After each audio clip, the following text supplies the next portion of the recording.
आज कांवड़ यात्रा से संबंधित सुप्रीम कोर्ट के न्यायालय द्वारा लगाई गई अंतरिम रोक के बारे में हिंदुस्तान पेपर में पढ़ा। न्यायालय ने सरकार के उस आदेश पर रोक लगा दी है जिसमें सरकार ने कहा है कि मुस्लिमों को जो ढाबे या दूसरी जगह हैं उन पर अपने नाम और अपने कर्मचारियों के नाम लिखने होंगे। मैं यह जानना चाहता हूं कि सुप्रीम कोर्ट को इस पर जो है रोक लगाने की क्या आवश्यकता पड़ गई। कांवड़ यात्रा एक धार्मिक कृत्य है। हिंदुओं को अपनी आस्था के अनुसार पूजा उपासना करने का पूर्ण अधिकार है।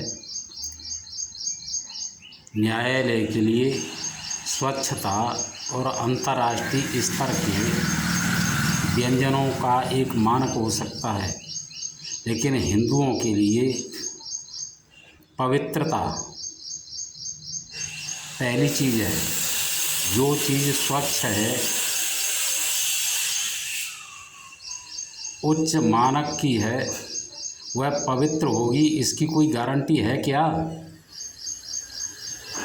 मांस स्वच्छ हो सकता है, अंतर्राष्ट्रीय स्तर का पकवान हो सकता है, लेकिन क्या उसे पवित्र मान लिया जाएगा? गंगा जल चाहे नहीं स्वच्छ हो, फिर भी वह पवित्र माना जाता है। हिंदुओं को भी अपनी आस्था के अनुसार पूजा पाठ करने का पूरा अधिकार है। न्यायपालिका को नहीं पता है कि मुस्लिम लोग खाने पीने की चीज़ों में थूकते हैं, पेशाब करते हैं और फिर उसे हिंदुओं को और दूसरे समुदाय वालों को खिलाते पिलाते हैं। मैं पूछता हूँ, न्यायपालिका को थोड़ी भी तमीज़ है कि नहीं है? किसी दूसरे समुदाय के हितों की, उनकी आस्था की रक्षा करने का जरा भी ख्याल है कि नहीं है? क्या बुराई है इस आदेश में? क्यों देश का इस्लामीकरण करवाना चाहता है न्यायपालिका? वसीम रिजवी ने कुरान में जो 26 आयतें हैं जो अन्य समुदायों के विरोध में, हिंदुओं के विरोध में हैं, जो संविधान विरोधी हैं, देश विरोधी हैं, समाज विरोधी हैं, उन पर रोक लगाने के लिए न्यायपालिका में याचिका दायर की। तो पहली तो बात यह है कि इस पर जो है विचार करने से न्यायपालिका ने मना कैसे किया? क्या काम है इसका? क्या करेंगे ये? मैं इनसे पूछता हूँ कि संविधान जितनी इजाज़त देगा उतना कुरान का पालन किया जाएगा, या कुरान जितनी इजाज़त देगा उतना संविधान का पालन किया जाएगा? तुम्हारी नियुक्ति किस लिए हुई है? कुरान का पालन करवाने के लिए या संविधान का पालन करवाने के लिए? चलो ठीक है, पहले तो आपको याचिका जो है रद्द नहीं करनी चाहिए थी, और रद्द की भी तो कर देते, लेकिन तुम्हें उस पर 50,000 का जुर्माना लगाने का क्या अधिकार था? यदि ये काम तुमने किया है तो ये गुंडागर्दी है, स्पष्टतः इस्लाम के पक्ष में है, दूसरों के विरोध में है और संविधान विरोधी है। तुमने पद का और अधिकारों को दुरुपयोग किया है, आज भी कर रहे हो। मैं तुमको ये पूछता हूँ कि मुस्लिम की आबादी आज देश में कम से कम 30% हो गई है, और तुम उनको अल्पसंख्यक मान रहे हो। क्यों मान रहे हो? कैसे मान रहे हो? अल्पसंख्यक का क्या मानक है, क्या आधार है? हिंदुओं को आपने 5 वर्गों में बांट रखा है: जर्नल, बैकवर्ड, SC, ST और भारतीय मूल के दूसरे संप्रदायों को मानने वाला समुदाय, बौद्ध, जैन और सिख। इन 5 समुदायों को अलग अलग करके देखो तो किस समुदाय की सबसे अधिक संख्या है? ये अल्पसंख्यक कैसे हैं? आप इस मुद्दे पर क्यों नहीं स्वतः संज्ञान ले रहे हो? और स्वतः संज्ञान नहीं ले रहे हो तो मैंने तुम्हारे यहाँ पर लिख करके निवेदन किया, क्यों नहीं लिया? कौन करेगा इसको? दूसरी बात, उपासना की स्वतंत्रता का अर्थ, धार्मिक स्वतंत्रता का अर्थ केवल उपासना की स्वतंत्रता है, मनमर्जी नहीं है।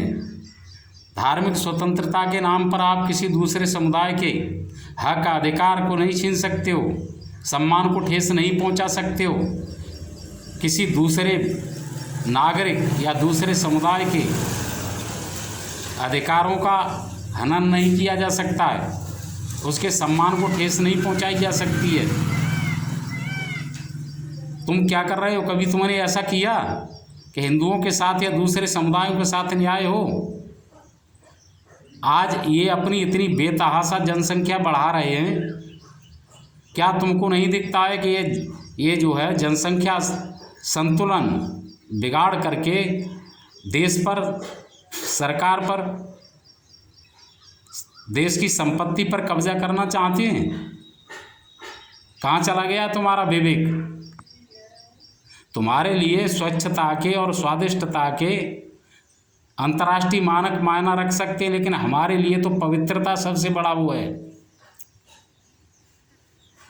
तुमने कहा कि मैं मुस्लिमों के होटल में जाता था खाना खाने के लिए। मैं कहता हूं कि मैं वहां पर जाता हूं जहां पर मैं अपनी आंखों से देखता हूं सामने कि इस जगह पर न मांस है, न मीट है, न अंडा है, न शराब है, शुद्ध शाकाहारी खाना बन रहा है, चाहे वह फुटपाथ पर बैठा हुआ व्यक्ति ही क्यों न हो। आप हिंदुओं की आस्था से लगातार खिलवाड़ कर रहे हैं। तुम्हें देश का इस्लामीकरण करवाना है तो आप इसे संविधान में लिखो और स्पष्टतः घोषणा करो, अन्यथा हमें भी बराबर का हक, अधिकार और सम्मान दो। आप लोग जो न्यायपालिका में बैठे हैं, सदन में बैठे हैं, सरकार में बैठे हैं, प्रशासन में बैठे हैं, हिंदू समाज के साथ अन्याय कर रहे हैं, पद और अधिकारों को दुरुपयोग कर रहे हैं, जो दंडनीय है। आज आप सत्ता में हो तो न्याय की, कानून की आपकी परिभाषा है, और इस स्थान पर यदि कोई आ गया तो उसकी होगी। और इसका बात का ख्याल रखो कि आज जिस तानाशाही से, जिस मनमर्जी से, जिस तरीके से तुम कानून का और पदों का, अधिकारों का दुरुपयोग कर रहे हो, उस तरीके से वो भी करेंगे, और वो करेंगे तब तुम्हारा क्या असर होगा। मैं यह वीडियो पब्लिक के लिए नहीं बना रहा हूँ, यह सरकार के तंत्र के लिए बना रहा हूँ, जिसमें सरकार, सदन, प्रशासन, न्यायपालिका संबंधित है। ये सरकार के चारों अंग अच्छी तरीके से सोचें कि वो क्या कर रहे हैं, न्याय कर रहे हैं कि अन्याय कर रहे हैं, और न्याय करें, पद की गरिमाओं को नहीं गिराएं। जय हिंद, नमस्कार।